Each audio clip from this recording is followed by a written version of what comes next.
HQ da Feiticeira Escarlate de 1994, capítulo 2.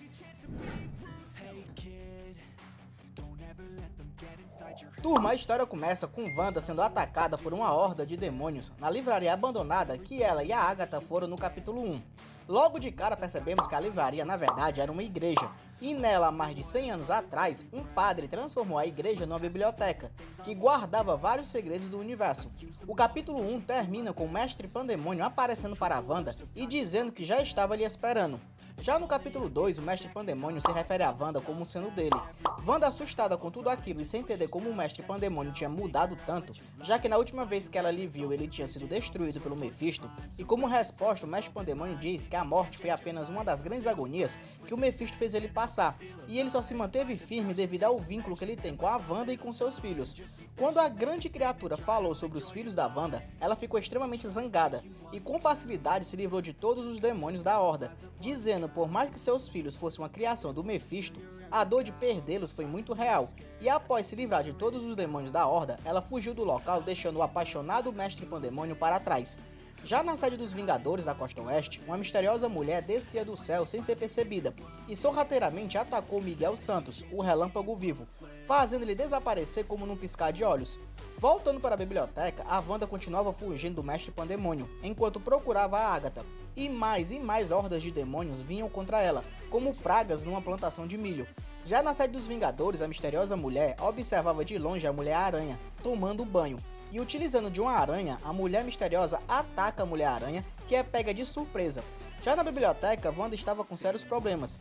Mesmo sendo poderosa, a quantidade de demônios eram enormes e acabaram cercando ela, e o Mestre Pandemônio se aproximou de Wanda com o mesmo discurso, de que Wanda pertencia a ele e a mais ninguém. Na sede dos Vingadores, o agente americano, que também estava indo para o banho, percebeu algo de estranho na casa, porém sem ter tempo de resposta foi atacado pela Mulher Misteriosa e facilmente mobilizado. O máquina de combate, ouvindo os barulhos, foi ver se o agente americano estava bem, e ao ver a Mulher Misteriosa, ele pergunta se era a Wanda, e tem como resposta um quase, só que não, também sendo facilmente mobilizado pela Mulher Misteriosa. Com seus amigos sendo capturados, mas sem saber disso, a Wanda Maximoff continuava lutando com o Mestre Pandemônio, tentando ao máximo se livrar daquela terrível obsessão. Durante a batalha, Wanda acaba caindo numa passagem secreta, atrás de umas estantes de livro, e utiliza da mesma magia que usou para iluminar a biblioteca.